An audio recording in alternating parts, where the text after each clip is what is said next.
Visa తీసుకుని భారత్కొచ్చాక గడువు ముగిసే సమయానికి పొడిగింపు తీసుకుంటే సరిపోతుందనుకునే రోజులు ముగిసిపోయాయి. ఇకపై విదేశీయుల విషయంలో ముందస్తు నమోదు తప్పనిసరి కానుంది. దేశ భద్రత, విదేశీయుల కదలికల పర్యవేక్షణ, వీసా నిబంధనల అమలులో మరింత కట్టుదిట్టడి తీసుకురావాలని కేంద్ర ప్రభుత్వం నిర్ణయించింది. అందుకే ఇమిగ్రేషన్ నిబంధనల్లో కీలక మార్పులు చేస్తూ కొత్త రూల్స్ అమల్లోకి తీసుకొచ్చింది. భారత్లో ఎక్కువ రోజులు ఉండాలనుకునే విదేశీయులు ఇకపై వీసా గడువు పూర్తయ్యే వరకు వేచి ఉండలేరు. అంతేకాకుండా విదేశీ పౌరులకు జన్మించిన పిల్లల విషయంలో కూడా కేంద్రం కొత్త మార్గదర్శకాలు తీసుకొచ్చింది. మరి ఈ కొత్త నిబంధనలేంటి, ఎవరిపై ప్రభావం చూపనున్నాయి? Let's watch.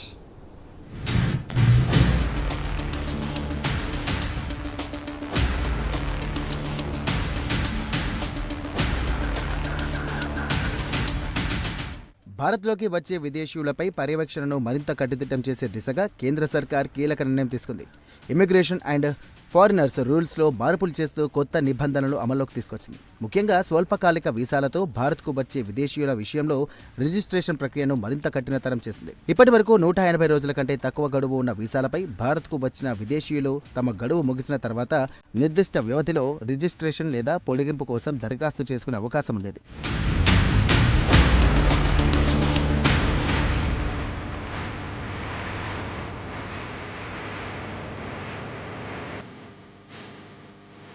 అయితే తాజా సవరణల ప్రకారం ఇకపై వీసా గడువు పూర్తయ్యే లోపే తప్పనిసరిగా రిజిస్ట్రేషన్ పూర్తి చేయాల్సి ఉంటుంది.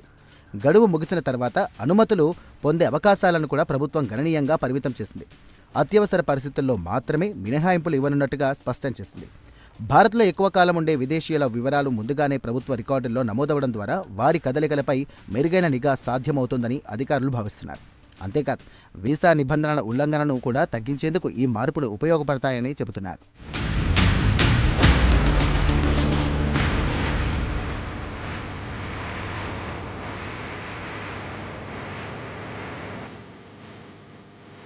మరోవైపు విదేశీ పౌరులు లేదా మిశ్రమ పౌరసత్వ కుటుంబాలకు సంబంధించిన నిబంధనల్లో కూడా కేంద్రం మార్పులు చేసింది. భారత్లో బిడ్డ జన్మించిన సందర్భాల్లో సాధారణంగా 30 రోజులలోపు సంబంధిత అధికారులకు ఆన్లైన్ లేదా మొబైల్ యాప్ ద్వారా సమాచారం ఇవ్వాల్సి ఉంటుంది. అయితే తల్లిదండ్రుల్లో ఒకరు భారతీయ పౌరులే ఉండి శిశువుకు భారత పౌరసత్వాన్ని కొనసాగించాలనుకుంటే అలాంటి కేసులకు మినహాయింపు కల్పించారు.